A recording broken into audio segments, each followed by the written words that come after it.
সবাই কি শুনতে পাচ্ছ? সবাই কি দেখতে পাচ্ছ? ওই ওই ভিডিওটা কেটে গেছে কেন যেন? শোনা যাচ্ছে, দেখা যাচ্ছে। সবাইকে একটু আসতে বলো। কিভাবে সবাইকে আসতে বলা যায়? সবাইকে আসতে বলা যায় কিভাবে?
আচ্ছা, তাহলে আমরা শুরু করি। ওই কি বলে, নেটের লাইন কোনো কারণে ডিসকানেক্টেড হয়ে গিয়েছিল।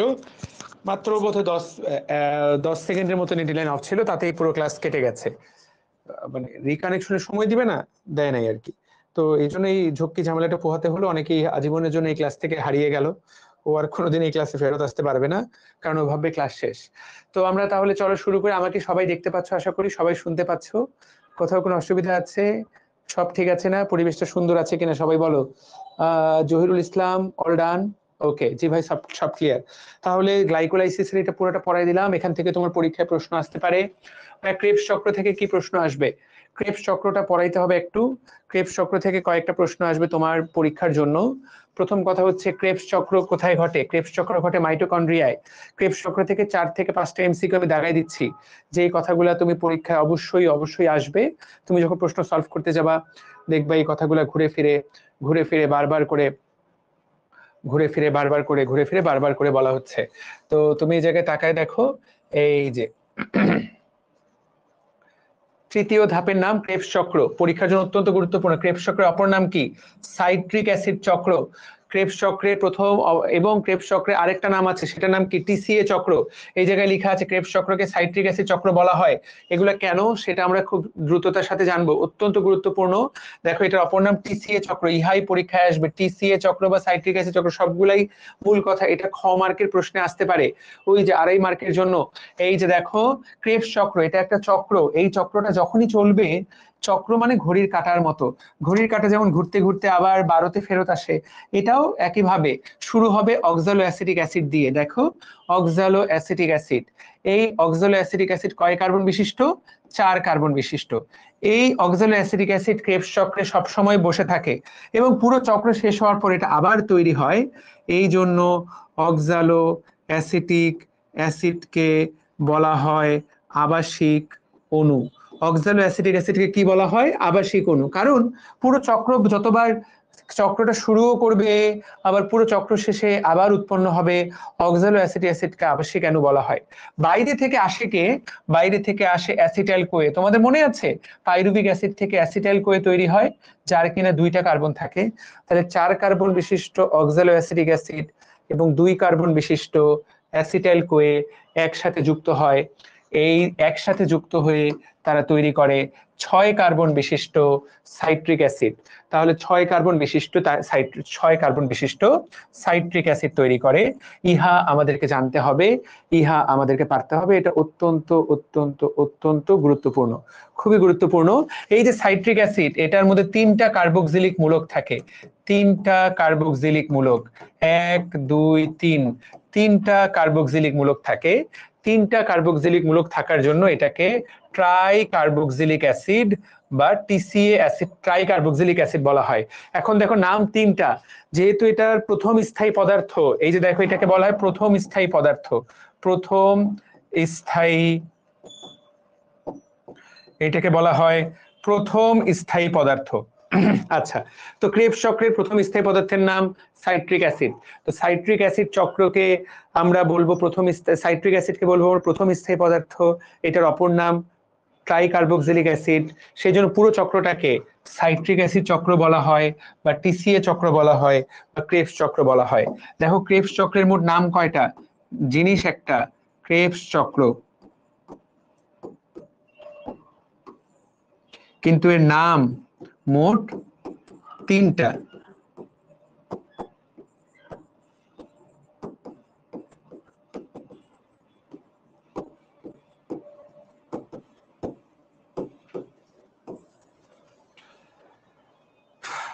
ঠিক আছে, টিসিএ চক্র বা সাইট্রিক অ্যাসিড চক্র। তাহলে ক্রেবস চক্রের অপর নাম এই তো, এই 3টা হলো ক্রেবস চক্রের অপর নাম।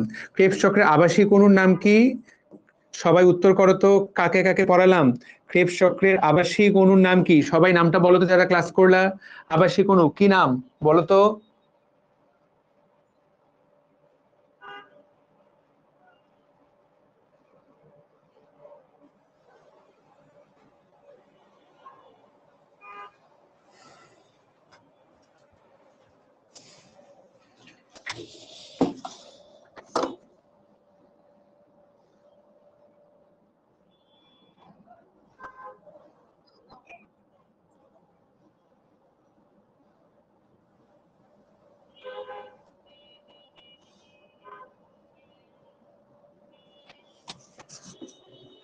খুবই সুন্দর, অক্রালো অ্যাসিটিক অ্যাসিড না, ক্রেবস চক্রের আবাসিক অণুর নাম হলো অক্সালো অ্যাসিটিক অ্যাসিড।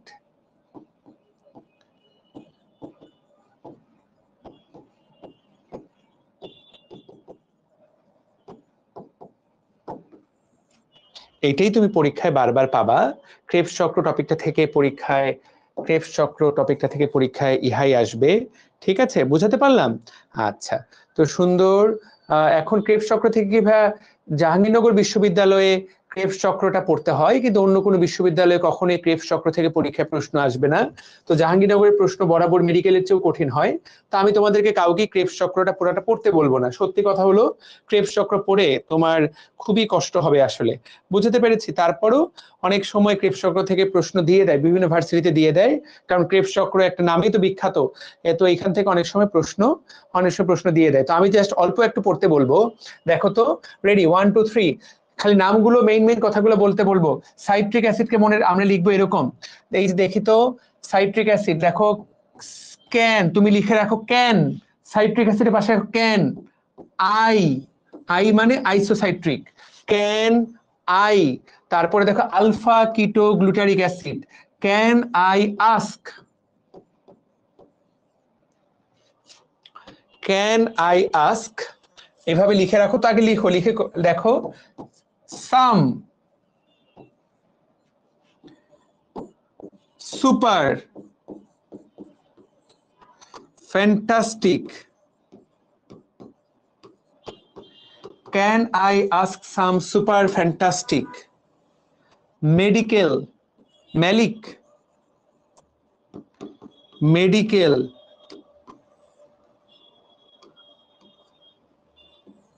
ও দিয়ে,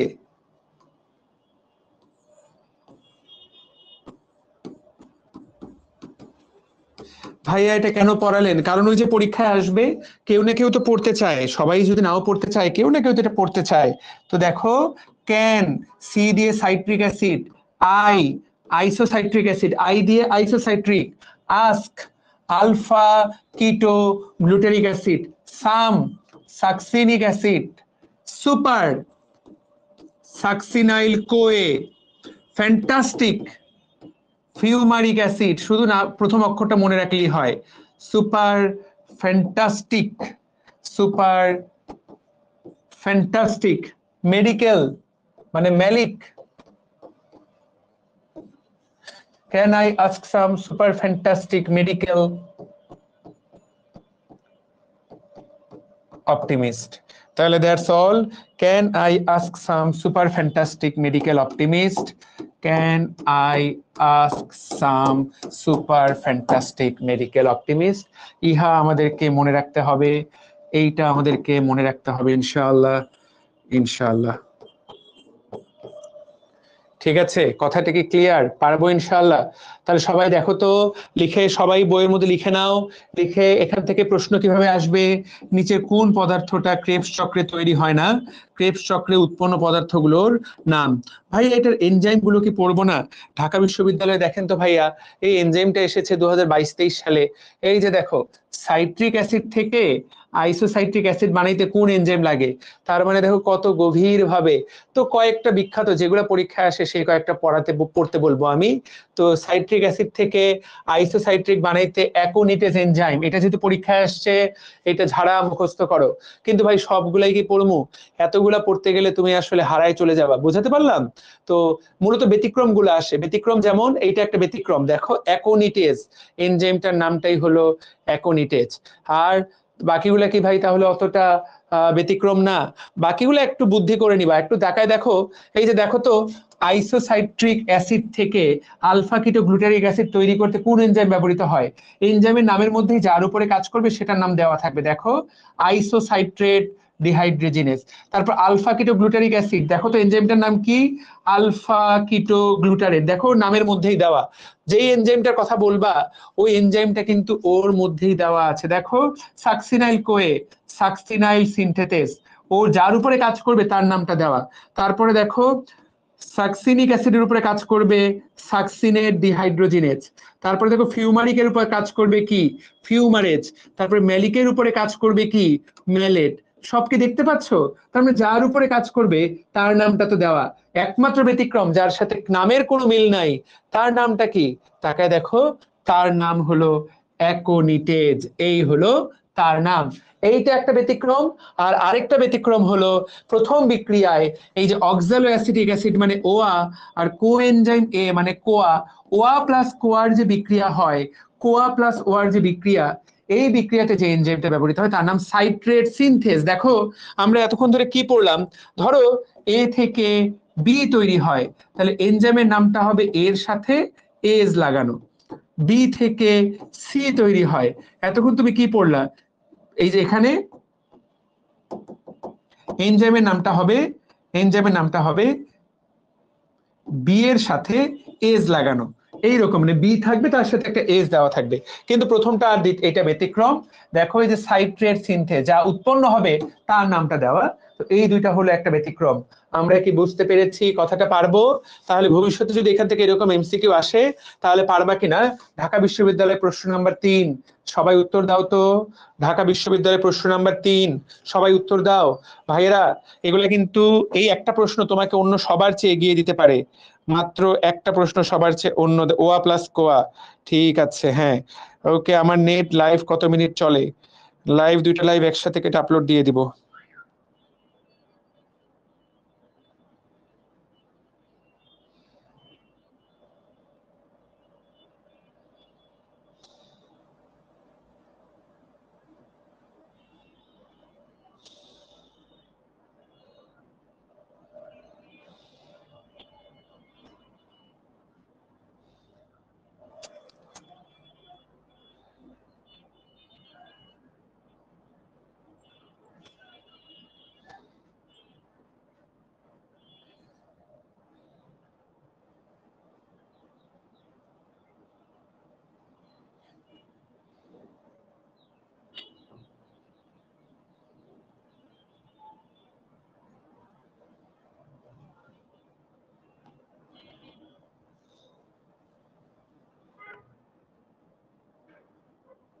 ওকে, সবাই তাহলে পারলাম অ্যাকোনিটেজ।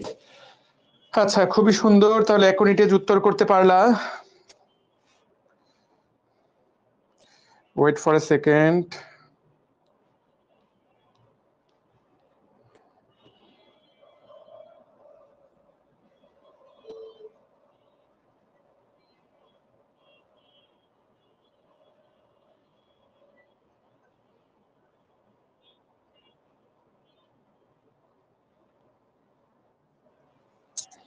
ওয়েট ফর এ সেকেন্ড, একটু দাঁড়াও।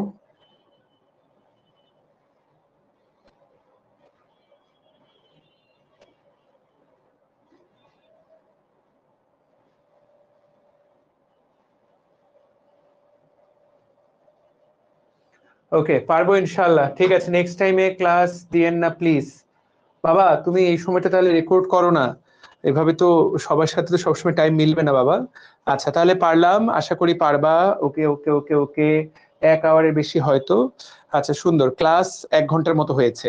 তাহলে আর কি এখান থেকে এমসিকিউ আসলে ইনশাল্লাহ শ্বসন থেকে আমরা মোটামুটি কাভার করে ফেললাম। শ্বসন টপিকটা থেকে এখান থেকে আর কি পড়বো ভাইয়া? আর আমরা যে লাইনগুলো দাগিয়ে দিয়েছি সেগুলো তুমি পড়তে চাইলে পড়তে পারবো, মানে সেগুলো তুমি পড়বা। শ্বসন টপিক ভার্সিটি সবচেয়ে ইম্পর্টেন্ট পড়া আমি বলে দিলাম। ওকে, সবচেয়ে গুরুত্বপূর্ণ পড়া আমি তোমাকে পড়াই দিলাম। এখান থেকে আরেকটা ছোট্ট জিনিস তোমাকে জানতে হবে, সেটা হলো অবাধ শ্বসন থেকে একটা ছোট্ট জিনিস, সবাই একটু কান খুলে শুনে রাখো। অবাধ শ্বসন,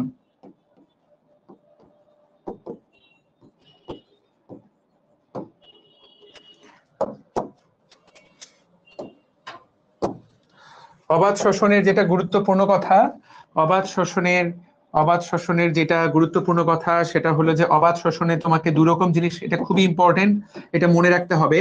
অবাধ শ্বসন মানে যেটাতে অক্সিজেন লাগে না, এটাতে কি কি উৎপন্ন হয় একটু তাকায় দেখো। অবাধ শ্বসনে 1 অণু গ্লুকোজ থেকে, অবাধ শ্বসনে 1 অণু গ্লুকোজ থেকে, পরীক্ষায় কিন্তু এই প্রশ্নটা আসবে, 1 অণু গ্লুকোজ থেকে 2 রকম জিনিস তৈরি হতে পারে। মনে রাখবা, 2 অণু এটিপি তৈরি হতে পারে এবং 2 অণু কার্বন ডাই অক্সাইড তৈরি হতে পারে। এইটা একটা উৎপাদ হতে পারে।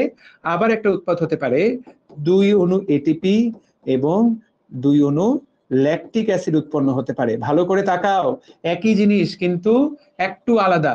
তাকায় দেখো, কখনো এখান থেকে এটিপি উৎপন্ন, এটিপি তো দুটাতেই 2 অণু করে উৎপন্ন হবে, কিন্তু কখনো ল্যাকটিক অ্যাসিড উৎপন্ন হবে বা কখনো কার্বন ডাই অক্সাইড উৎপন্ন হবে। তোমাকে পরীক্ষায় প্রশ্ন করবে যে কোন ঘটনাটা কোথায় ঘটে। প্রিয় ছোট্ট ভাই বোনেরা, এইটা দারুণ ইম্পর্টেন্ট। আমাদের শরীরেও কিন্তু অবাধ শোষণ ঘটে, বিশেষ করে প্রতিটা কোষেই ঘটতে পারে। বিশেষ করে আমাদের পেশির কোষগুলোতে, পেশি কোষগুলোতে ল্যাকটিক অ্যাসিড উৎপন্ন হয়। আমাদের পেশি কোষে যখন অবাধ শোষণ উৎপন্ন হবে, কোন অ্যাসিড উৎপন্ন হবে? উত্তর হলো ল্যাকটিক অ্যাসিড। এই ল্যাকটিক অ্যাসিড উৎপন্ন হয় বলেই আমরা একটা সময় ক্লান্ত হয়ে পড়ি। তুমি যে দৌড়াতে দৌড়াতে ক্লান্ত হয়ে পড়ো, তার সবচেয়ে বড় একটা কারণ হলো এই ল্যাকটিক অ্যাসিড উৎপন্ন হয়। ল্যাকটিক অ্যাসিড উৎপন্ন হলে কোষের পিএইচ কমে যায়, কারণ অ্যাসিড বেড়ে গেলে পিএইচ কমে যায়। আর পিএইচ কমে গেলে কোষে থাকা যে এনজাইম গুলা, ওরা আর ঠিক মতো কাজ করতে পারে না। ফলে তোমার কোষটা আস্তে আস্তে ক্লান্ত হয়ে যায়, ফলে তুমি আর দৌড়াতে পারো না, বেশি কাজ করতে পারো না। আর এই যে 2 অণু এটিপি এবং 2 অণু কার্বন ডাই অক্সাইড উৎপন্ন হয় কোন কোষে? মূলত আদি কোষ বা ব্যাকটেরিয়াতে। এইটা অত্যন্ত গুরুত্বপূর্ণ কথা, এটা কিন্তু পরীক্ষায় আসবে। ওকে, আমরা কি কথাটা বুঝতে পারলাম? তাহলে 2 অণু এটিপি, 2 অণু কার্বন ডাই অক্সাইড, সাথে আসল জিনিসটাই তো বলিনি, সাথে আসল জিনিসটাই তো বললাম না। সেটা সেটা কি?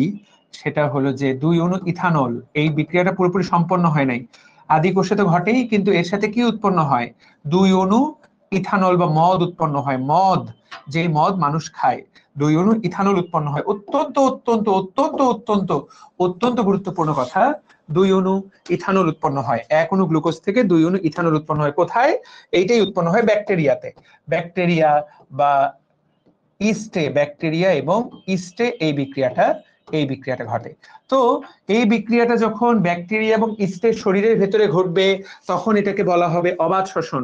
হুবহু ধরো এই বিক্রিয়াটাই, হুবহু এই বিক্রিয়াটাই, ঠিক আছে, হুবহু এই বিক্রিয়াটাই, ধরো এই যে সেম বিক্রিয়া, হুবহু সেম বিক্রিয়াটাই ঘটবে, কিন্তু এটা ব্যাকটেরিয়া বা ইস্টের মধ্যে না, এই বিক্রিয়াটাই ঘটবে কোষের বাইরে। যখন হুবহু সেম বিক্রিয়াটা কোষের বাইরে ঘটে, কোথায় ঘটে? কোষের বাইরে, তখন এটাকে আমরা আর অবাধ শ্বসন বলতে পারবো না, তখন আমরা এটাকে বলবো ফার্মেন্টেশন। প্রিয় ছোট্ট ভাই বোনেরা, এটা কিন্তু অত্যন্ত গুরুত্বপূর্ণ পড়া। এটা কিন্তু মানব, বলা হয় পৃথিবীর ইতিহাসের সবচেয়ে মানুষের আবিষ্কৃত প্রথম বিক্রিয়া হলো এই ফার্মেন্টেশন। বুঝাতে পেরেছি কিনা আমি জানি না। তো অবাধ শ্বসন ঘটে কোথায়? কোষের ভেতরে। ওই বিক্রিয়াটাই, হুবহু সেম বিক্রিয়া যখন কোষের বাইরে ঘটে, যখন এটা জড় পদার্থে ঘটে, তখন সেটাকে বলা হয় ফার্মেন্টেশন। অবাধ শোষণ এবং ফার্মেন্টেশনের মূল পার্থক্য কি? অবাধ শোষণ এবং ফার্মেন্টেশনের মূল পার্থক্য হলো এটাই। বুঝতে পেরেছো কিনা, পারলাম কিনা কথাটা বুঝতে? ঠিক আছে, ক্লিয়ার? কথাটা কি ক্লিয়ার? আবারও দেখাচ্ছি, আবারও বলে দিচ্ছি, এটা একটু উপরে তুলি পুরাটাকে, দাঁড়াও, পুরাটাকে ধরে একটু উপরে তুলে দেই। ওকে, তাহলে আশা করি বুঝতে পারলা। দেখো তো, অবাধ শ্বসনে আমাদের পেশির মধ্যে উৎপন্ন হয় ল্যাকটিক অ্যাসিড, যদি এটা ব্যাকটেরিয়ার মধ্যে ঘটে তাহলে উৎপন্ন হয় কার্বন ডাই অক্সাইড, ইথানল। আর এটা যদি কোষের বাইরে ঘটে, সেম বিক্রিয়াটাই কোষের বাইরে ঘটে, তখন আমরা এটাকে বলবো ফার্মেন্টেশন। তোমার পরীক্ষায় 2 মার্কের এই প্রশ্নটাই আসবে। আমি যে যে লাইনগুলো দাগাই দিয়েছি দেখো, এখন এই যে দেখো আমাদের পেশির কোষের মধ্যে এই যে ল্যাকটিক অ্যাসিড উৎপন্ন হয়, দেখতে পাচ্ছ এই লাইনটা দাগানো। আর ওই তো ব্যাকটেরিয়াতে কি উৎপন্ন হয়? ইথানল উৎপন্ন হয়। এই যে দেখো ইথানল উৎপন্ন হয়, এটা কিন্তু মেডিকেল ভর্তি পরীক্ষাতে পরীক্ষায় প্রশ্ন আসছে। আর আরেকটা কথা যে বললাম, ফার্মেন্টেশন বা গাজন, এইটা কোথায় উৎপন্ন হয়? কোষের বাইরে। এই যে দেখো সুন্দর করে বলা হয়েছে, এইটা কোষের বাইরে উৎপন্ন হয়, কোষের বাইরে উৎপন্ন হয়। ইহা আমাদেরকে মনে রাখতে হবে। তাহলে এই তো আমরা অনেক কিছু বুঝে গেলাম, অনেক কিছু শিখে গেলাম। Thank you so much. বুঝাতে পারছি কিনা? ওকে, 15 ঘন্টা 38 মিনিট অনলি। হ্যাঁ, আচ্ছা, হার্টের মাসেলে এটা হয় না। একটা খুব সুন্দর প্রশ্ন করেছে যে ভাইয়া, আমাদের হার্টের পেশিতে কি ল্যাকটিক অ্যাসিড উৎপন্ন হয় কিনা? হার্টের পেশি তো কখনো ক্লান্ত হয় না। তো এটা একটা দারুণ, খুবই সুন্দর একটা প্রশ্ন। হার্টের পেশিতে এটা হয় কিনা? উত্তর হলো হয়। হার্টের পেশিতেও হয়, হার্টের পেশিতেও ল্যাকটিক অ্যাসিড উৎপন্ন হয়। কিন্তু সবচেয়ে মজার ব্যাপার হলো, অন্য সকল পেশি ল্যাকটিক অ্যাসিড উৎপন্ন হওয়ার পর যেখানে দুর্বল হয়ে যায়, হার্ট সেখানে ল্যাকটিক অ্যাসিড থেকে আবার শক্তি তৈরি করে। ফলে এই ল্যাকটিক অ্যাসিডটাকে সে খাবার হিসেবে ব্যবহার করে। অর্থাৎ যেটা তার বর্জ্যটাকে সে আবার খাবার হিসেবে ব্যবহার করে। ব্যাপারটা কিন্তু দারুণ। রিসাইকেল আমরা পড়েছি না, রিসাইকেল। তো রিসাইকেল করে ফেলে। এই রিসাইকেল করে ফেলার ফলেই কিন্তু হার্ট কখনো ক্লান্ত হয় না। এটা একটা ফ্যান্টাস্টিক জিনিস। হার্ট ল্যাকটিক অ্যাসিড থেকে এটিপি তৈরি করতে পারে। কি দারুণ একটা কথা, কি অসাধারণ একটা কথা। তাহলে আমি তোমাদেরকে জানিয়ে দিলাম। প্রিয় ছোট্ট ভাই বোনেরা, এই যে এইটা পড়ে ফেললেই তুমি উত্তর করতে পারবা। অবাধ শ্বসনের ব্যবহারগুলা মনে রাখবো। অবাধ শ্বসন না, ফার্মেন্টেশনের ব্যবহার পৃথিবীর আদিমতম বিক্রিয়া। প্রতিদিন তুমি যদি পাউরুটি খাও, কেক খাও, সেগুলো প্রত্যেকটাতে অবাধ শ্বসন বা ফার্মেন্টেশনকে কাজে লাগানো হয়। পাউরুটি বা কেকগুলো যে ফুলে উঠে, এই অবাধ শ্বসনের কারণে। মূলত পাউরুটি, কেক না, মূলত পাউরুটি। মদ তৈরি করতে তো দেখলাই, এটা পৃথিবীর আদিমতম বিক্রিয়া। মদ মূলত এই বিক্রিয়া দিয়েই তৈরি হয়, ঠিক আছে? তারপর দই তৈরি করতে, এটা একবার রিডিং দিয়ে দিবা তোমরা। এটা এইচএসসি তে কিন্তু এটা পড়ারও কথা। এখান থেকে এমসিকিউ আসতে পারে, যদিও খুব বেশি লাইন আমরা দাগাই দেই নাই, মোটামুটি ইম্পর্টেন্ট, খুব একটা ইম্পর্টেন্ট না। এইটা তোমার ওই যে রিটেনে আসতে পারে। অবাধ শ্বসন এবং ফার্মেন্টেশনে কি পার্থক্য? আগেই বললাম, অবাধ শ্বসনে কোষের ভেতরে ঘটে, এটা ঘটে কোষের বাইরে। এটা বিভিন্ন কাজে লাগানো হয়, তাই না? আর ফার্মেন্টেশনে যে এনজাইমটা ব্যবহৃত হয় সেটার নাম জাইমেজ। আর এখানে যে এনজাইমটা ব্যবহৃত হয়, এই এনজাইমগুলোর নাম আলাদা। আমাদের কোষের ভিতরে যে এনজাইমগুলো ব্যবহৃত হয় সেটার নাম আলাদা। তুমি এখন বলবা, ভাই কোষের বাইরেই যদি ঘটে তাহলে আবার এনজাইম কিভাবে ব্যবহৃত হয়? এইটা আবার কি ধরনের কথা? তো এখানেই হলো মজার কথাটা। মজার কথাটা হলো এমন, ছোট্ট ভাই বোনেরা, কোষের বাইরে মানে কিন্তু ঘটনাটা হলো এইরকম। ধরো ধরো এটা একটা পাত্র, ঠিক আছে? এই পাত্রে তুমি কি নিলা? এই পাত্রে তুমি গ্লুকোজ নিলা, গ্লুকোজ।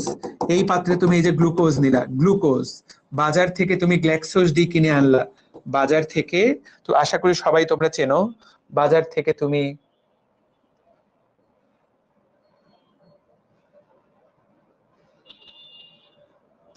গ্ল্যাক্সোজ ডি কিনে আনলা, গ্ল্যাক্সোজ ডি। গ্ল্যাক্সোজ ডি যারা চেনো না, তাদেরকে জাস্ট বিক্রিয়াটার গুরুত্বটা বোঝানোর জন্য। এই যে দেখো, এই যে বাজার থেকে তুমি গ্ল্যাক্সোজ ডি কিনে আনলা। আচ্ছা, বাজার থেকে গ্ল্যাক্সোজ ডি কিনে আনলা, এটার মধ্যে তুমি কিছু ইস্ট দিয়ে দিলে, ইস্ট। এরা হলো ইস্ট। তুমি এটার মধ্যে কিছু ইস্ট দিয়ে দিলা। এই ইস্ট গুলা ওর শরীরে থাকা সবুজ সবুজ সবুজ, এই সবুজ গুলার নাম হলো জাইমেজ এনজাইম। এই ইস্ট গুলা জাইমেজ এনজাইম ক্ষরণ করলো। ইস্ট গুলা কোষের বাইরে জাইমেজ এনজাইম ক্ষরণ করলো। এর ফলে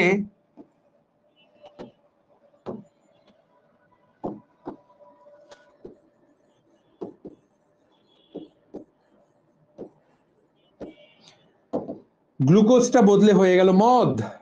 এবং এইটাই হলো পৃথিবীর ইতিহাসের অন্যতম প্রাচীন বিক্রিয়া। তাহলে দেখো, গ্লুকোজের মধ্যে তুমি গ্লুকোজ থেকে কি বানাই ফেললা? গ্লুকোজ থেকে ইথানল বানাই ফেললা, মদ বানাই ফেললা। পরীক্ষায় প্রশ্ন আসবে কোন এনজাইমের সহায়তায়? উত্তর হলো জাইমেজ এনজাইমের সহায়তায়। কিভাবে বানাইলা? এটা তুমি কিন্তু নিজেই বাসায় বানাতে পারবা, এটা কিন্তু নিজেই বাসায় বানানো যায়। কোন এনজাইমের? এটার নামই হলো ফার্মেন্টেশন। এটাই এই জায়গায় দেওয়া।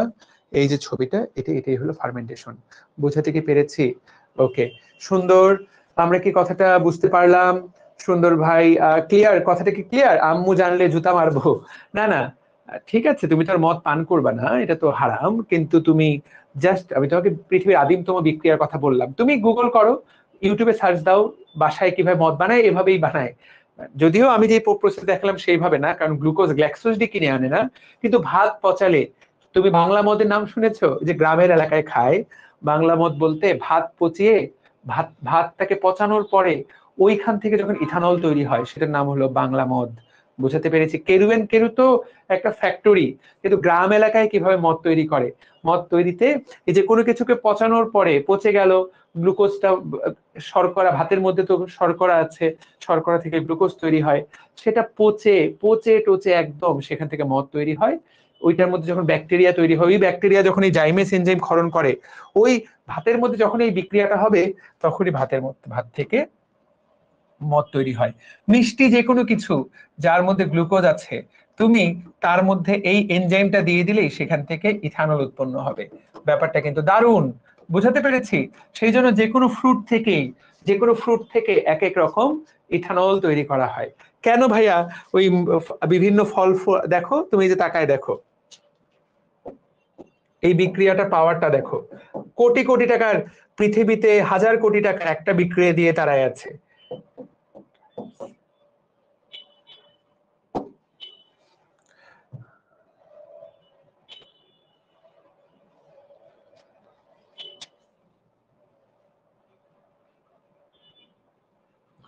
দেখো কি দারুণ! দারুণ বলতে, ব্যাপারটা দারুণ বলতে, তোমাকে যে জিনিসটা আমি বোঝাতে চাচ্ছি,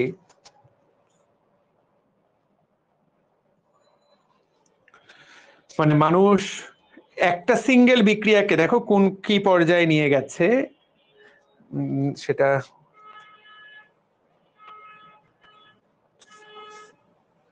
কোন ছবিটা দেখলে বুঝতে পারবা? এখানে ওইরকম একটা ভালো ছবি আমি খুঁজতেছি, যেটা একটা ছবি দেখালেই তোমাকে আমি বুঝাতে পারবো। উম হম হম, একটা ছবি পাওয়া গেছে, ওটা অন করলেই বোঝা যাবে।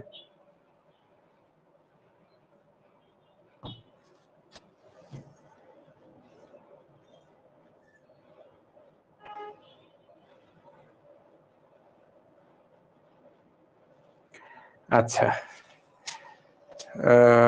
এটা না,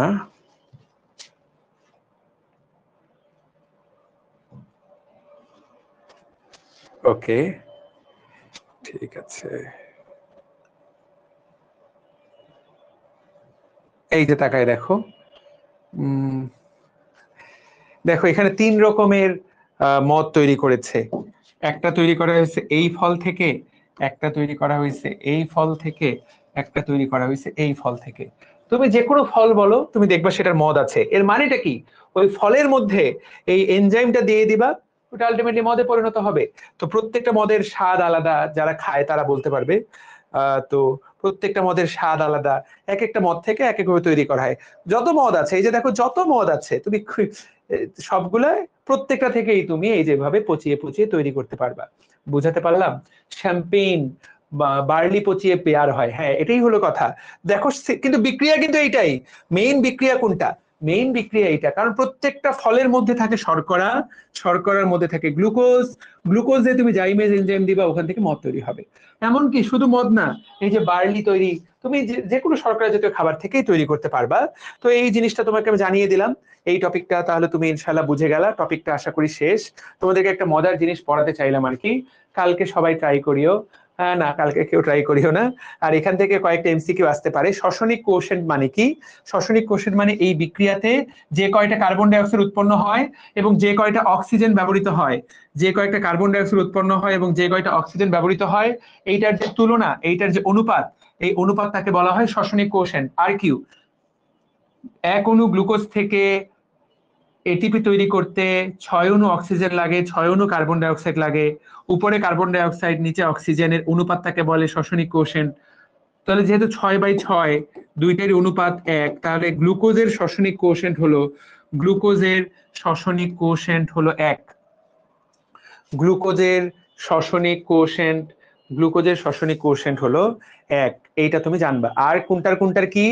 ম্যালিক অ্যাসিডের শ্বসনিক কোএফিসিয়েন্ট 1.33, অলিক অ্যাসিডের 0.71, আমিষেরটা সবসময় 1-এর কম। এইগুলা টনটনা মুখস্থ করবা। গ্লুকোজের 1, আমিষের সবসময় 1-এর কম, ম্যালিক অ্যাসিডের 1.33, অলিক অ্যাসিডের 0.71, টনটনা মুখস্থ। টিটিএম লিখে রাখো, টিটিএম। ইহা পরীক্ষায় পাবা, যেহেতু পরীক্ষায় পাবা তাহলে মুখস্থ করে ফেলবা। তারপরে গতকালকেই পড়াইছি শ্বসনের তাপমাত্রা কত। শ্বসনে আমরা 20 গ্রহণ করি, 20 থেকে 35। গতকালকে পড়াইছি সালোক সংশ্লেষণ 22 থেকে 35। এগুলা না পড়লেও চলবে, শ্বসনে গুরুত্ব না পড়লেও চলবে, এগুলা থেকে কোনো প্রশ্ন আসবে না।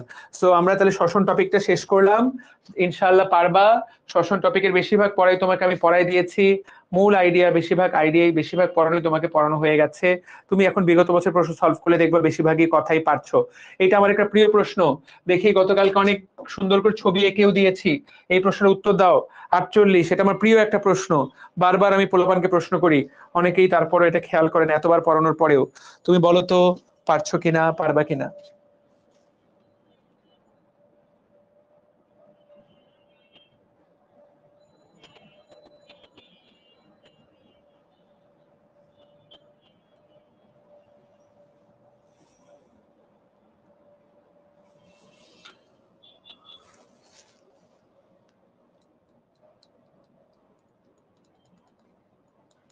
আলোক পর্যায়ের বিক্রিয়াগুলা কোথায় ঘটে? দেখে দেখে উত্তর দিস না, তাহলে গ্রানার ভেতরে ঘটে, তাই তো?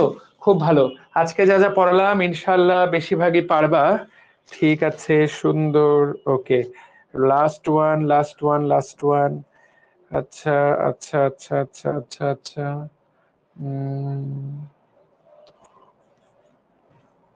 ওয়াও, দেখছো কাজে লাগবে এখনই।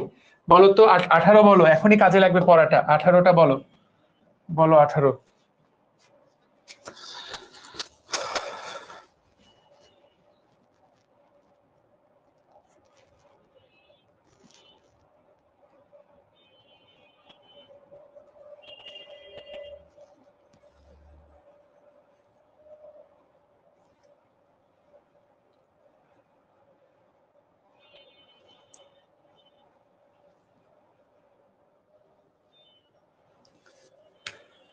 ঠিক আছে, সুন্দর।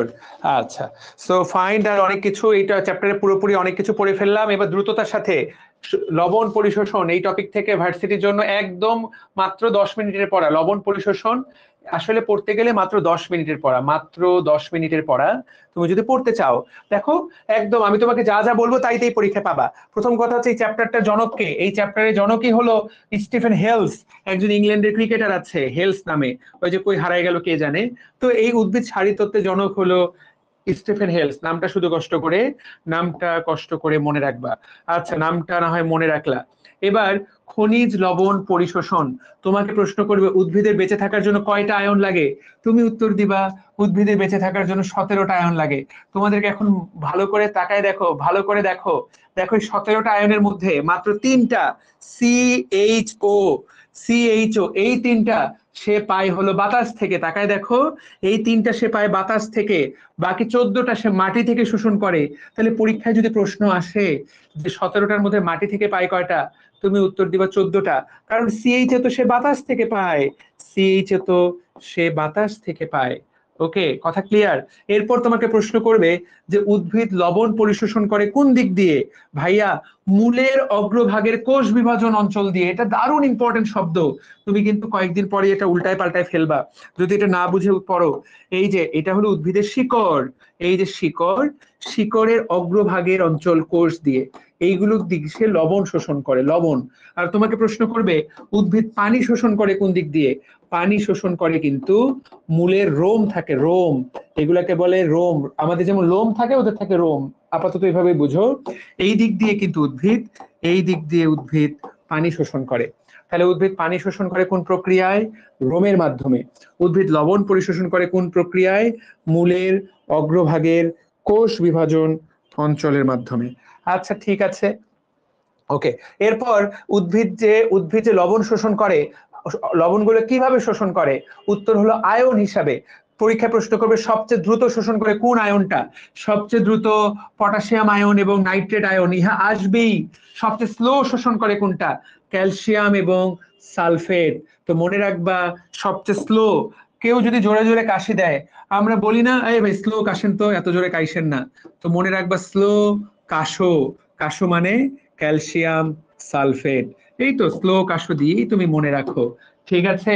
ওকে, ঠিক আছে। আর যদি মনে না থাকে যে ভাই এত দ্রুত এত তাড়াতাড়ি করতেছো কেন, এত তাড়াতাড়ি করছো কেন, এইটা দিয়ে মনে রাখবা কেন সবচেয়ে দ্রুত এত তাড়াতাড়ি করছো কেন, সবচেয়ে দ্রুত শোষিত হয় পটাশিয়াম নাইট্রেট। পটাশিয়াম নাইট্রেট কেন, তাই তো। এই তো পারা যাবে না, পারবো কিনা? ওকে, ক্লাস প্রায় শেষ, হ্যাঁ অলমোস্ট শেষ। এইবার তাকায় দেখো, এই যে 17টা মৌল, এই 17টা মৌলের মধ্যে যে মৌলগুলো আমাদের বেশি পরিমাণে কাজে লাগে, সরি আমাদের না, উদ্ভিদের যেগুলো বেশি পরিমাণে লাগে সেগুলাকে বলে ম্যাক্রোমৌল। ম্যাক্রোমৌল, ম্যাক্রোমৌল। ম্যাক্রোমৌলের সংখ্যা কয়টা? ম্যাক্রোমৌলের সংখ্যা 9টা। কোনটা কোনটা ম্যাক্রোমৌল? এই যে এমজি কেক, মজার কেক এন্ড নাইস চপস। এইটা তুমি কি খাবা? ম্যাক্রোমৌল খাবা। মজার কেক এবং nice chops, magnesium, calcium, potassium, nitrogen, carbon, hydrogen, oxygen, phosphorus, sulphur. 1 2 3 4 5 6 7 8 9। মজার কেক এবং নাইস চপস, মজার কেক এবং নাইস চপস, এইটা দিয়ে মনে রাখবা ম্যাক্রোমৌল কয়টা, তাহলে ম্যাক্রোমৌল 9টা। তাহলে তোমার কাছে জানতে চাইবে তাহলে মাইক্রোমৌল কয়টা, মনে রাখতে হবে মাইক্রোমৌল 8টা। মজার কেক এবং নাইস চপস, মাইক্রোমৌল কয়টা, মাইক্রোমৌল 8টা। ইহা তোমারে মনে রাখতেই হবে, দিস ইজ ম্যান্ডেটরি, কথাটা মনে রাখতে হবে, ঠিক আছে? ওকে, পারা যাবে। এইবার তাকায় দেখো তো কয়েকটা এমসিকিউ আসবে। তাহলে ম্যাক্রোমৌল 9টা এই তো দেওয়া আছে, কোনটা কোনটা ম্যাক্রোমৌল কোনটা কোনটা মাইক্রোমৌল পারবো। আর ক্লোরোফিল অণুর মধ্যে গতকালকেই পড়াইছিলাম, ম্যাগনেসিয়াম আয়ন ক্লোরোফিলের সংকেতের মধ্যে দেওয়া আছে। আর ফসফরাসের অভাবে পাতা এবং ফুল ঝরে পড়ে, ফ দিয়ে ফসফরাস, ফ দিয়ে ফুল ঝরে পড়ে, এইটা মনে রাখলেই হবে। ওকে, এরপর দেখো এখানে আরেকটা লাইন বলা আছে, কিছু কিছু মৌলকে বলা হয় উপকারী মৌল, যেগুলো ওই উদ্ভিদের জন্য স্পেশালি লাগে। যেমন ঘাসের জন্য সিলিকন, সিলিকন ঘাস উদ্ভিদের জন্য ম্যাক্রোমৌল। এটা কিভাবে মনে রাখবা? মনে রাখবা বালুর মধ্যে থাকে হলো সিলিকন, সিলিকা মানেই হলো বালু। তো বালুর মধ্যে সবচেয়ে ভালো জন্মায় কি? উত্তর হলো ঘাস। তাহলে ঘাস উদ্ভিদের জন্য হলো সিলিকন, দেখতে পাচ্ছি। তারপর সোডিয়াম পাওয়া যায় C4, C4 উদ্ভিদের জন্য সোডিয়াম, স দিয়ে সোডিয়াম, স দিয়ে C4, এমনি মনে রাখবা। কোবাল্ট নাইট্রোজেন, নাইট্রোজেন ফিক্সিং লিগুমের জন্য, আমি মনে রাখতাম কোলি, কোলি, তাহলে লিগুমের জন্য হলো কোবাল্ট। আয়োডিন সামুদ্রিক শৈবালের জন্য, তাহলে সমুদ্রে কি থাকে? আয়োডিন থাকে, তাহলে সামুদ্রিক শৈবালের জন্য আয়োডিন। এইটা এইভাবে মনে রাখলেই, এইটা এইভাবে মনে রাখলেই হবে। এখন ঘাসের জন্য সিলিকন যেহেতু বেশি পরিমাণে লাগে, সেই জন্য ঘাসের জন্য ম্যাক্রোমৌল হয়ে যাবে 10টা, তখন মাইক্রোমৌল হয়ে যাবে 8টা। এটা একটা স্পেশাল কন্ডিশন, কিছু কিছু গাছের জন্য কিছু কিছু মৌল আবার ম্যাক্রোমৌল, এই কথাটাই সেই জায়গায় বলা। এটা থেকে এমসিকিউ আসবে, তুমি বইয়ে তুমি এমসিকিউ পাবা। এইগুলা কিচ্ছু পড়ার দরকার নাই, শুধুমাত্র ম্যাক্রোমৌলগুলোর নাম মজার কেক এবং নাইস চপস দিয়ে মনে রাখবা। এছাড়া তোমার আর কোনো কিছু মনে রাখার দরকার নাই। ইনশাআল্লাহ বুঝতে কি পারলাম? ওকে, বালিতে তো কোনোদিন ঘাস জন্মাইতে দেখলাম না। এই বেটারা, তুই যে মাঠে আজকে খেলতেছিস, তোর ছোটবেলায় যে মাঠে খেলতিস, ওই মাঠে আগে বালু ফেলা হয়েছিল, বালু। বুঝতে পারলাম? ওই মাঠে যে কোনো জায়গায় বালি ফেলার পর ওই জায়গায় দেখবে যে ঘাস লাগাই দেয়, তো ঘাস জন্মায়, বালিতে অবশ্যই ঘাস জন্মায়। চরের মধ্যে দেখবা চর, এই যে চরের মধ্যে কি গজায়, চর তো পুরো বালু দিয়ে তৈরি, তাহলে ওই জায়গায় কি জন্মায়? ঘাস জন্মায়। আচ্ছা ফাইন, এবার দেখো এখান থেকে কি প্রশ্ন আসবে। কার্বন ডাইঅক্সাইড, এখানে দুইটা মতবাদ আছে, এই মতবাদ থেকে তোমার জন্য প্রশ্ন হবে। কন্ট্যাক্ট এক্সচেঞ্জ মতবাদ থেকে তুমি এমসিকিউ পাবা। ছবির দিকে তাকাও তো, কার এক্সচেঞ্জে কে যাবে? সবসময় মনে রাখবা প্লাসের বদলে প্লাস, পটাশিয়ামের বদলে হাইড্রোজেন এক্সচেঞ্জ হয়, এটাই পরীক্ষায় আসবে। কন্ট্যাক্ট এক্সচেঞ্জ মতবাদে ধরো পটাশিয়াম বের হয়ে গেল, তাহলে প্রবেশ করবে কে? উত্তর হবে হাইড্রোজেন। এই তো, তুমি যদি এইটুকু জানো তাহলে উত্তর করতে পারবা। কার সাথে কার পরিবর্তন হবে? পটাশিয়াম এবং হাইড্রোজেন। এইবার খনিজ লবণ পরিশোষণের কয়েকটা মতবাদ, তোমরা এগুলো জীবনে শোনার কথা একবার। এখানে বিজ্ঞানীরা দুই ভাগে বিভক্ত হয়ে গেছে। মনে রাখবা, কোনো কিছুতে যদি এটিপির প্রয়োজন হয়, আমাদের শরীরে কোনো কাজ করতে যদি এটিপি লাগে, সেই প্রক্রিয়াটাকে বলা হয় সক্রিয় প্রক্রিয়া। সক্রিয়, সেই প্রক্রিয়াটাকে বলে সক্রিয়। আর যদি এটিপি লাগে না, এমন কোনো প্রক্রিয়া যেটাতে এটিপি লাগে না, সেইটাকে বলা হয় নিষ্ক্রিয় প্রক্রিয়া। এটিপি লাগলে সক্রিয়, এটিপি না লাগলে সেইটা নিষ্ক্রিয় প্রক্রিয়া। তো বিজ্ঞানীরা, এক এক বিজ্ঞানী এক এক মতবাদ দিয়েছে। কেউ বলছে লবণ পরিশোষণে শক্তি লাগে, কেউ বলছে লবণ পরিশোষণে শক্তি লাগে না। এখন সত্যি কথা হলো, দুই দলের বিজ্ঞানীর পক্ষেই প্রমাণ আছে, প্রমাণ দুই দলের বিজ্ঞানীর পক্ষেই আছে। আপাতত সব বিজ্ঞানী যেটা মেনে নিয়েছে যে লবণ আসলে মোটামুটি দুই প্রক্রিয়াতেই শোষিত হয়, শক্তি লাগে, আবার কিছু কিছু আয়ন শোষণে শক্তি লাগে না। কিছু কিছু আয়ন শোষণে শক্তি লাগে, কিছু কিছু লবণ শোষণে শক্তি লাগে না। তার মানে আমাদেরকে দুইটাই পড়তে হবে। ঠিক আছে, এখন মূল কথা যেটা তোমাকে জানতে হবে সেটা হলো সক্রিয় প্রক্রিয়ায় কয়েকটা জিনিস লাগবে। কি কি? সক্রিয়তে তিনটা জিনিস লাগবে। এক, নাম শুনি তো বুঝতে পারতেছো, এটিপি লাগবে। দুই, ওই আয়নটাকে বাইরে থেকে ভিতরে নিয়ে যাওয়ার জন্য, আয়নটাকে বহন করার জন্য আয়ন বাহক লাগবে, এবং এত কিছু চালানোর জন্য এনজাইম লাগবে। তাহলে সক্রিয় পরিশোষণে যেই তিনটা জিনিস লাগে, এই তিনটা জিনিস নিষ্ক্রিয় পরিশোষণে লাগে না। এটাই হলো এক নাম্বার কথা। এই তিনটার একটা কথাও কোনো কিছুই নিষ্ক্রিয় পরিশোষণে লাগে না। তাহলে বড় পার্থক্যটা কি সক্রিয় নিষ্ক্রিয়র মধ্যে? এই তিনটা। সক্রিয় পরিশোষণে এটিপি লাগে, আয়ন বাহক লাগে, এনজাইম লাগে। নিষ্ক্রিয় পরিশোষণে এর কোনো কিছু লাগে না, আয়নগুলো ভাও ভাও করে ভেতরে প্রবেশ করবে। এখন নিষ্ক্রিয় পরিশোষণেরটা আগে পড়াই দিব, তারপরে সক্রিয়টা পড়াবো। নিষ্ক্রিয় পরিশোষণের ধাপ কয়টা? নিষ্ক্রিয় পরিশোষণে নাম চারটা। কি কি নাম? ব্যাপন, ব্যাপক, নাম চারটা পড়ে ফেলবা। আয়ন, আমার সাথে এখনই ব্রেক ড্যান্সের মতো করে বলো, ব্যাপন ব্যাপক আয়ন ডোনান, ব্যাপন ব্যাপক আয়ন ডোনান, ব্যাপন ব্যাপক আয়ন ডোনান, ব্যাপন ব্যাপক আয়ন ডোনান। নিষ্ক্রিয় পরিশোষণের নাম কয়টা? নাম হলো চারটা। কোন কোন মতবাদ? ব্যাপন, ব্যাপন মতবাদ, ব্যাপক প্রবাহ মতবাদ, আয়ন বিনিময় মতবাদ, ডোনান সাম্যাবস্থা। ব্যাপন ব্যাপক আয়ন ডোনান, এইভাবে নাম চারটা মনে রাখবা। ভাইয়া কিছুই তো বুঝলাম না। এখনই বুঝতে পারবা, এই যে তাকায় দেখো, একটু পরে দেওয়া আছে কোষের নিষ্ক্রিয় পরিশোষণের মতবাদের কথা বলা আছে। এই যে দেখো, এই তুমি এখনই দেখতে পাবা নিষ্ক্রিয় লবণ পরিশোষণ, নিষ্ক্রিয় লবণ পরিশোষণ। কি কি মতবাদ আছে? ব্যাপন মতবাদ। আচ্ছা, ঠিক আছে। তারপরে কি মতবাদ আছে? আয়ন বিনিময় মতবাদ, ডোনান মতবাদ, ব্যাপক। নাম চারটা পড়তে বললাম, ঠিক আছে? নামটা চারটা পড়লেই হবে। তোমার পরীক্ষায় আসবে আয়ন বিনিময়ে কোন আয়ন একে অপরের সাথে বিনিময় হয়।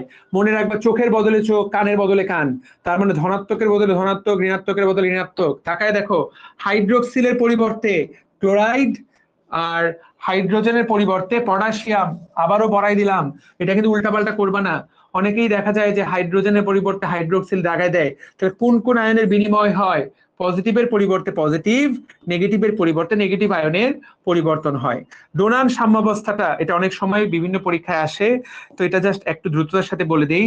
যদি এমন একটা কোষ থাকে, যেই কোষের ভেতরে ধরো এমন কিছু আয়ন আছে যারা কিনা নেগেটিভ আয়ন, এবং এই আয়নগুলা এত বড় সাইজে এরা কোষ থেকে বের হতে পারে না, তাহলে কি হবে? এই কোষের ভেতরে তো নেগেটিভ এর সংখ্যা বেড়ে যাবে, কারণ এটা তো কোষ থেকে যাতায়াত করতে পারবে না।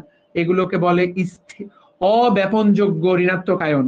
ফলে এই নেগেটিভটাকে প্রশমিত করার জন্য বাইরে থেকে পজিটিভ চার্জ ভেতরে প্রবেশ করে। এই যে বাইরে থেকে ধনাত্মক চার্জ ভেতরে প্রবেশ করলো, এই নেগেটিভটাকে ক্যান্সেল করার জন্য এই পদ্ধতিটাকে বলা হয় ডোনান সাম্যাবস্থা। এইটা কিন্তু তোমার পরীক্ষা আসতে পারে। কোষের ভেতরে যদি এমন কিছু থাকে অব্যাপনযোগ্য ঋণাত্মক চার্জ, যাদেরকে নিরপেক্ষ করার জন্য বাইরে থেকে কিছু ধনাত্মক চার্জ প্রবেশ করে, এই পদ্ধতির নাম কি? ডোনান সাম্যাবস্থা। এইটুকু জানলেই তোমার এখান থেকে এমসিকিউ উত্তর করতে পারবা, প্রত্যেকটা এমসিকিউ উত্তর করতে পারবা, অন্য কিছু জানতে হবে না। আর এইখান থেকে এই যে সক্রিয় পরিবহনের কি কি লাগে? এটিপি আয়ন বাহক এনজাইম, এইটুকু জানলে তোমার সক্রিয় থেকে উত্তর করতে পারবা। সক্রিয় গুলা খালি হেডলাইন গুলা পড়বা, আর কোনো কিছু পড়বা না। আর এখানকার মতবাদ গুলোর নাম কি কি? লুন্ডেগর মতবাদ, যার অপর নাম সাইটোক্রোম পাম্প মতবাদ।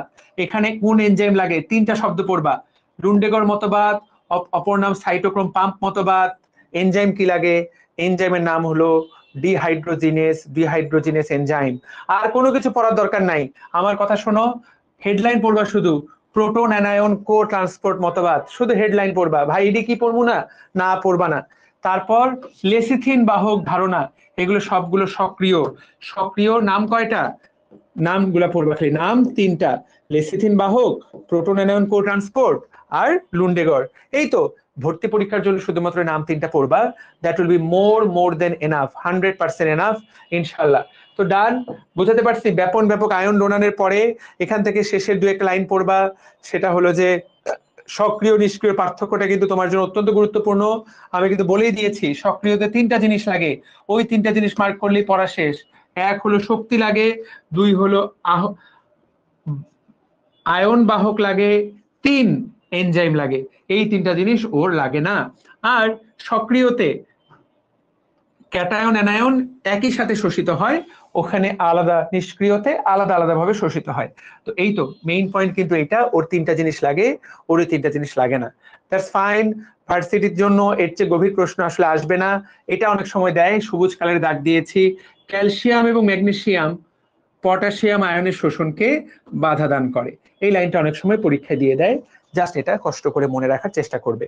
এই তো প্রিয় ভাই বোনেরা, এই বক্স থেকে কি পার্থক্য আসবে? একটা লাইন, প্রথম লাইনটাই। এই দ্বিতীয় লাইন, পানি পরিশোষণ হয় মূলরোম অঞ্চল দিয়ে, লবণ পরিশোষিত হয় অগ্রভাগের কোষ বিভাজন অঞ্চল দিয়ে। লবণ পরিশোষিত হয় আয়ন হিসাবে, পানি পরিশোষিত হয় অণু হিসাবে। এই তো, এইটুকু পয়েন্ট আমরা সবাই মনে রাখার চেষ্টা করব। That's all. ওকে, রেড এবং গ্রিন পড়লেই কমন পাবা।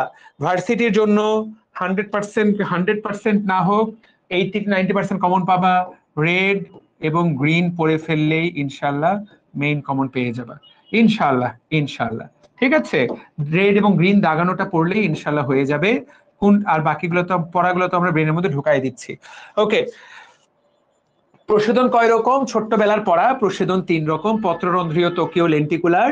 তোমরা এগুলো জানো। সবচেয়ে বড় প্রশোধনের নাম পত্ররন্ধ্রীয়। মূলত এই পার্থক্যটা পড়লেই হয়ে যাবে। সবচেয়ে বেশি প্রশোধন হয় পত্ররন্ধ্রের মাধ্যমে, 95 থেকে 98%। পত্ররন্ধ্রকে কন্ট্রোল করে কে? উত্তর হলো রক্ষী কোষ। আর ত্বকীয় প্রশোধন, ত্বকের মাধ্যমে প্রশোধন, কত পার্সেন্ট? মাত্র 2-5%। এতে রক্ষী কোষের কোনো ভূমিকা নাই। আরেকটা প্রশোধন আছে লেন্টিকুলার প্রশোধন। তোমরা বলবো ভাই লেন্টিসেল জিনিসটা কি? ছবির দিকে তাকায় দেখো, তাহলেই বুঝতে পারবা। তোমরা প্রত্যেকেই লেন্টিসেল চিনো, কিন্তু তুমি যে লেন্টিসেল চিনো, তুমি এই কথাটা জানো না। এই হলো পার্থক্য আর কি। তোমরা জীবনে যারা একবার গাছ দেখেছো, গাছ, এই যে গাছ, জীবনে গাছ দেখেছো, এই যে দেখো, এই যে গাছের জায়গাগুলো ফাটা ফাটা ফাটা ফাটা, এই ফাটা জায়গাগুলোর নামই হলো লেন্টিসেল। এই যে ফেটে গেছে, এই যে ফাটা ফাটা ফাটা ফাটা, এই যে ফাটা জায়গাগুলা, এই ফাটা জায়গাগুলো হলো লেন্টিসেল।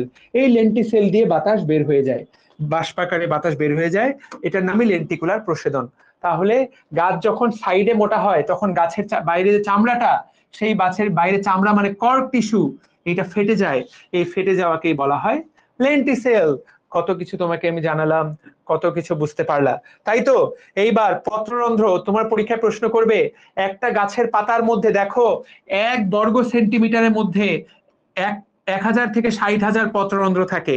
পত্ররন্ধ্র দেখতে কেমন? এই যে দেখো, ছবি দেখো একটা, তাহলে বুঝতে পারবা। এত ছোট, এত সূক্ষ্ম ছিদ্র, তুমি হয়তো বা বুঝতেও পারছো না। এই যে একটা পাতার মধ্যে, এই যে দেখো, একটা পাতার মধ্যে ছোট ছোট অসংখ্য ছিদ্র থাকে। এই ছিদ্রের এই যে 2 পাশে 2টা কোষ, এই কোষগুলাকে বলা হয় রক্ষী কোষ। এই কোষগুলা পত্ররন্ধ্র খোলা এবং বন্ধ হওয়াকে নিয়ন্ত্রণ করে।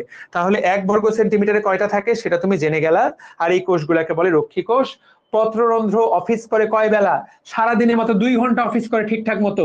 সকাল 10টা থেকে 11টা, বিকাল 2টা থেকে 3টা। মাত্র 2 ঘন্টাও পূর্ণ খোলা থাকে, তাকায় দেখো, পূর্ণ খোলা। দিনের বাকিটা সময় হাফ অফিস করে, আংশিক খোলা, রাতের বেলায় বন্ধ। ব্যতিক্রম হলো পাথরকুচি, পাথরকুচিতে উল্টা ঘটনা ঘটে আর কি। এই কথাটা জানতে হবে। আগে থেকেই জানি, কোনটা আগে জানতা না? কোন জিনিসটা আগে জানতা না? আচ্ছা, জীবনে যারা গাছ দেখেছো, আচ্ছা ফাইন, তো বুঝে গেলা। এইবার প্রিয় ভাই ও বোনেরা, এখানে একটা দারুণ কথা জানতে হবে।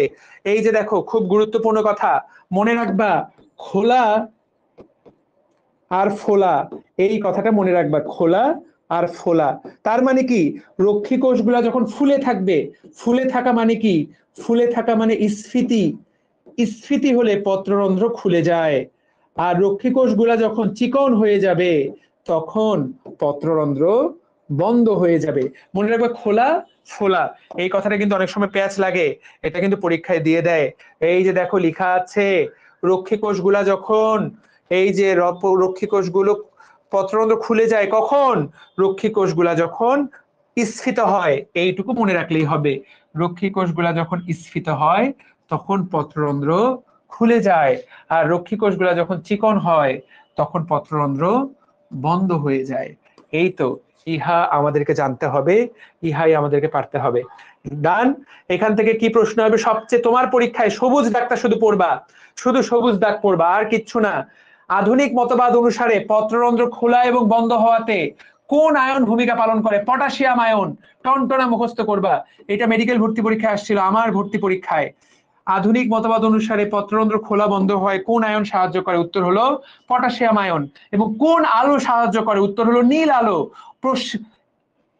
রন্ধ্র, রন্ধ্র, প্রস্বেদন, কথাটা আছে মনে রাখবা, নীল আলো সাহায্য করে। তাহলে দুইটা কথা মনে রাখলেই হবে, নীল আলো, পটাশিয়াম। আধুনিক মতবাদ অনুসারে পত্ররন্ধ্র খুলতে সাহায্য করে কোন আলো? নীল আলো। আধুনিক মতবাদ অনুসারে কোন আয়ন সাহায্য করে? উত্তর হলো পটাশিয়াম আয়ন। পত্ররন্ধ্র, এখানে একটা এমসিকিউ আসতে পারে। দেখো, পত্ররন্ধ্রে পানির অভাব হলে কোন অ্যাসিড উৎপন্ন হয়? Abscisic acid. এটা একটু কষ্ট করে পড়ে নিবা, জাহাঙ্গীরনগরের ভর্তি পরীক্ষায় আসতে পারে। যত ফাউল মার্কা প্রশ্ন, যত কণিকাঞ্চির প্রশ্ন, সবগুলা জাহাঙ্গীরনগরে আসবে। ঢাকা বিশ্ববিদ্যালয়ের গুলা মোটামুটি ভালোই আসে, এতটা খারাপ আসে না। ঠিক আছে, ওকে। তাহলে পত্র প্রচ্ছেদনের প্রভাবক প্রভাবক থেকে অতটা প্রশ্ন আসে না, টপিকটা অলমোস্ট শেষ। মেডিকেল ভর্তি পরীক্ষায় আসে। জাস্ট মনে রাখবা, সবকিছুর সাথেই প্রচ্ছদনের সম্পর্ক সমানুপাতিক। মানে কি, আলো বাড়লে প্রচ্ছদন বাড়বে। কোন আলো বাড়লে? নীল আলো, তাই না? একটু আগে তো পড়াইলাম, প্রচ্ছদন, আলো বাড়লে, তাপমাত্রা বাড়লে প্রচ্ছদন বাড়ে, সম্পর্ক সমানুপাতিক। তারপরে কিন্তু দুইজনের সাথে সম্পর্কটা ব্যস্তানুপাতিক। কার কার সাথে সম্পর্কটা ব্যস্তানুপাতিক? দুইজনের সাথে। একজনের নাম হলো আর্দ্রতা, আরেকজনের নাম হলো চাপ। এই দুজনের সাথে সম্পর্কটা ব্যস্তানুপাতিক। তার মানে কি, আর্দ্রতা বাড়লে প্রস্বেদন কমে, চাপ বাড়লে প্রস্বেদন কমে। কেন? এটা জাস্ট একটু বুঝাই দেই, তাহলে তোমার ভালো লাগবে, তুমি ভবিষ্যতে মুখস্থ করতে হবে না। What does it mean by আর্দ্রতা? আর্দ্রতা মানে বাতাসে কতটুকু পানি আছে। এই যে চারপাশে, গাছের চারপাশে যে বাতাস, সেই বাতাসে কতটুকু জলীয় বাষ্প আছে। যদি বাতাসে জলীয় বাষ্পের পরিমাণ বেশি থাকে, তুমি খেয়াল করো তো, এই গাছটা আসলে কি বের করতেছে? প্রস্বেদনে কি বের হয়? পানি, বাষ্প আকারে বের হয়ে যায়। বাতাসে অলরেডি পানি আছে পরিমাণ মতো, ও কি আর দিতে পারবে পানিটাকে বাতাসের মধ্যে? বাতাসের কোনো চাহিদাই নাই। সেই জন্য আর্দ্রতা যদি বেশি থাকে, প্রস্বেদন কমে যায়। আর আর্দ্রতা যদি কমে যায়, বাতাসে পানির পরিমাণ কমে যায়, তাহলে প্রস্বেদনের হার কি হয়? প্রস্বেদনের হার বেড়ে যায়। এইটাই হলো, তাকায় দেখো, এটা একটা মেডিকেল ভর্তি পরীক্ষাতে আসছে। নিচের কার সাথে সম্পর্কটা? উল্টা সম্পর্ক। অর্থাৎ আর্দ্রতা কমে গেলে প্রস্বেদন কিন্তু বেড়ে যায়। আর্দ্রতা আর্দ্রতা আর আর্দ্রতা বেড়ে গেলে প্রস্বেদন কমে যায়। তাহলে এর সাথে সম্পর্কটা এখানে এইভাবে দিয়ে দাও, উল্টা সম্পর্ক। বায়ু প্রবাহের সাথে সমানুপাতিক সম্পর্ক। ব্যতিক্রম কার? সম্পর্কটা খারাপ কার সাথে? উল্টা সম্পর্ক কার সাথে? চাপের সাথে। তাহলে মনে রাখবা, আর্দ্রতা আর চাপের সাথে সম্পর্কটা উল্টা। আচার, আচারের সাথে সম্পর্কটা উল্টা। আচা, এটা দিয়ে মনে রাখলেই হবে। ইনশাল্লাহ, আশা করি পারবো। প্রশ্নের অন্য কোনো প্রভাবক ভার্সিটিতে আসবে না। দ্যাটস অল, লাস্ট টপিক, একদম পড়া শেষ। আজকে আর 2 মিনিট পড়াবো, তারপরে চ্যাপ্টারটা শেষ। আবার 27 ব্যাচের ক্লাস নিতে হবে তোমাদের পড়া শেষ করে। ওকে, চাপের সাথে সম্পর্কটা। আচ্ছা, এইখানে দুইটা কথা পড়তে হবে ভাইয়া। সেটা হলো যে, প্রথম কথা, তুমি দেখবা বর্ষাকাল আসলেই তোমার ঘরের দরজার যে সিট কিনে তুমি আর লাগাতে পারবা না। বা তোমার ঘরে জানালাটা আগে সুন্দর, যখন জানালাটা নতুন বানিয়েছিলে কাঠের জানালা, তখন যেভাবে লাগতো, এখনো জানালাগুলো ঠিক মতো বন্ধ হয় না, একটু ফাঁকা থেকে যায়, সিটকিনিটা লাগানো যায় না, দরজাটা লাগে না, একটু বেঁকে গেছে। এই যে কেন বেঁকে গেল? কারণ কাঠগুলা পানি শোষণ করে বেঁকে যায়, কাঠগুলো পানি শোষণ করে ফুলে ওঠে। এই যে বিভিন্ন পদার্থ যারা পানি শোষণ করতে ভালোবাসে তাদেরকে বলে হাইড্রোফিলিক পদার্থ। এই ধরনের পদার্থ যারা পানি শোষণ করে ফুলে যায়, এই ধরনের পদার্থকে বলে হাইড্রোফিলিক পদার্থ। আর এই পদার্থগুলো পানি শোষণ করার এই প্রক্রিয়াটাকে বলে ইমবাইবিশন। ইমবাইবিশন মানে চুয়ে চুয়ে পানি পান করা। ইমবাইবিশন আঠা, cellulose, starch, protein, gelatine. Cellulose মানে কাঠ, কাঠের মধ্যে বেশিরভাগ জিনিস থাকে সেলুলোজ। তো সেই জন্য আঠা, সেলুলোজ, স্টার্চ এরা সবাই পানি শোষণ করে কি হয়? পানি শোষণ করে ফুলে ওঠে। এই ধরনের পদার্থকে হাইড্রোফিলিক পদার্থ বলে। আবার এই প্রত্যেকটা পদার্থই হলো কলয়েড জাতীয় পদার্থ। তো কলয়েড জাতীয় পদার্থ এরা সবাই আবার এরা হাইড্রোফিলিক পদার্থ বটে, এরা পানি শোষণ করে ফুলে ওঠে। এবার একদম লাস্ট টপিক দেখো, ধরো এখানে কয়েকটা আঙ্গুর, আঙ্গুরগুলাকে তুমি রেখেছো, ঠিক আছে? আচ্ছা, এই আঙ্গুর থেকে ধরো পানি বের হয়ে গেল, ফলে আঙ্গুরগুলো কি হবে? চুপসে যাবে। এই যে আঙ্গুর থেকে পানি বের হয়ে যাওয়া, এটার নাম বহি অভিস্রবণ। আঙ্গুর থেকে পানি বের হয়ে গেলে আঙ্গুরগুলো একদম চুপসে যাবে, একদম আঙ্গুরগুলো একদম এই যে চুপসে যাবে, একদম চুপসে যাবে। এই যে আঙ্গুরগুলো একদম চুপসে গেল, এটাকে বলে প্লাজমোলাইসিস। প্লাজমাটা ভেঙে যাওয়া। তাহলে বহি অভিস্রবণের ফলেই প্লাজমোলাইসিস হয়। বহি অভিস্রবণের অপর নামই প্লাজমোলাইসিস। কোন কোষ থেকে যদি পানি বের হয়ে যায়, প্রোটোপ্লাজম সংকোচন, এটার নামই প্লাজমোলাইসিস। ঠিক তার উল্টা ঘটনা, কিছু কিসমিসকে তুমি পানিতে ভিজায় রাখো, একটু পরে দেখবে এগুলো ফুলে ট্যাপট্যাপা হয়ে গেছে। তাহলে এটাকে বলে পানি শোষণ করে স্ফীতি, এটাকে বলে রস স্ফীতি। এটার নাম রস স্ফীতি। এটার ইংরেজিটা পরীক্ষায় আসে টার্জিডিটি, ফুলে যাওয়া। তো এটার নাম পানি ভেতরে প্রবেশ করা, তার মানে অন্ত অভিস্রবণ। পানি বাইরে চলে যাওয়াকে বলে বহি অভিস্রবণ, পানি ভেতরে প্রবেশ করাকে বলে অন্ত অভিস্রবণ। তুমি তাকায় দেখো, তাহলে টার্জিডিটি, অন্ত অভিস্রবণের ফলে জিনিসগুলো ফুলে ওঠে, এটাকে বলে টার্জিডিটি। এইটা আসবে, এটা আসবে, এটা আসবে। That's all, and that's a job well done. একদম মোটামুটি সবগুলা পরেই আমরা করে ফেলতে পারলাম। এখন তুমি এটা প্র্যাকটিস করবা ইনশাআল্লাহ। যেই অংশটা আটকে যাবা সেটা লাগলে আমাকে ডিএমসি ডিমার্স গ্রুপে আমাকে মেনশন করে জিজ্ঞাসা করবা, ঠিক আছে? Okay fine. দেখি তো কার মাথায় ব্রেন আছে। এই প্রশ্নটা আজকে লাস্ট প্রশ্ন করব, 3 নাম্বার, তোমাদেরকে আটকে রাখবো না, কালকে রেজাল্ট। 3 নম্বর প্রশ্নের উত্তর দাও। টাটা বাই বাই, সবার সাথে দোয়া, সবার জন্য দোয়া থাকলো। 3 নম্বর প্রশ্নের উত্তর দাও।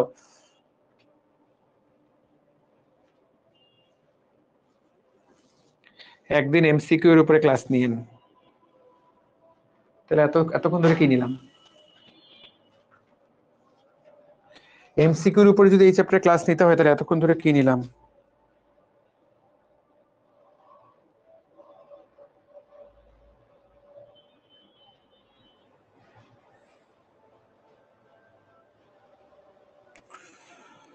ওকে, ভেরি গুড। তাহলে উত্তর হলো অ্যাসিটাইল কোয়ে, তাই না? মনে আছে? বি না, বি সি, কারণ পাইরুভিক অ্যাসিড থেকে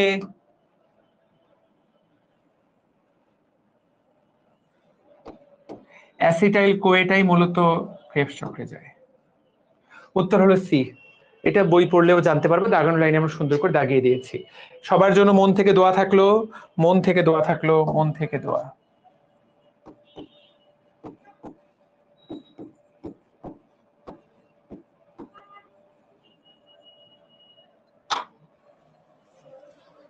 ফি আমানিল্লাহ, সবার সাথে আবার কথা হবে ইনশাআল্লাহ। কালকে রেজাল্ট জানাবা সবাই। ওকে, সবাই ভালো থাকো। আসসালামু আলাইকুম।